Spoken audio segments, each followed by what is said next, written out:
কুড়িগ্রামে ভাতিজার স্ত্রীর সাথে পরকীয়া সম্পর্ক করতে গিয়ে ধরা পড়ে আপন চাচা।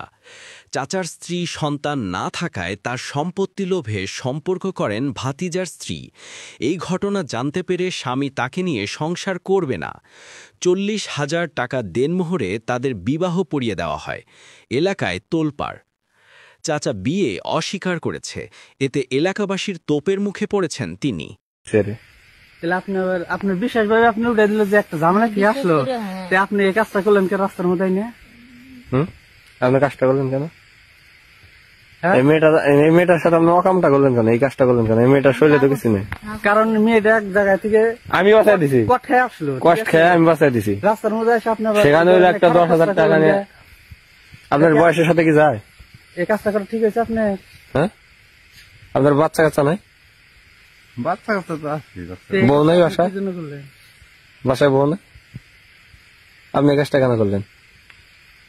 হ্যাঁ, আপনার বিশ্বাস হয়নি আসছে, আপনি রাস্তার মধ্যে গাড়ির মধ্যে কাম করছেন। আপনি গাড়ি থেকে তো মানে ফলো করলাম, নিচে গেছিলেন মানে মাটির মধ্যে। ইস, আপনাদের মতো মানুষের জন্য আজকে। এখন যাবেন কই? আপনি এখন যাবেন কই? রমারি গিয়ে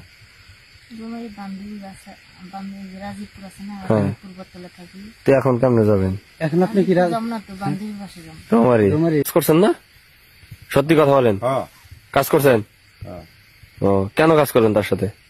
আপনি একটু আগে এক জায়গায় গেছিল, এই মেয়েটার আপনি কি জন্য নিয়ে আসছেন? নিয়ে এসে কি করছেন? আপনারা কি করছে আপনার সাথে? কাজ করছে মানে গাড়ি থেকে নিয়ে এসে কাজ করছে? মানে আপনি যাত্রী ছিলেন তার? আপনি করছেন তার সাথে কাজ? সত্যিটা বলেন, কাজ করছেন? হ্যাঁ, কাজ করছেন। সে স্বীকারোক্তি দিচ্ছে, আপনি কাজ করছেন না? তার সাথে অবৈধ কাজ করছেন না? আপনি কাজ করছেন না? এদিক কথা বলেন, কাজ করছেন? সত্যিটা বলেন, তাতে ভালো হবে। কাজ করছেন? এখন আমারে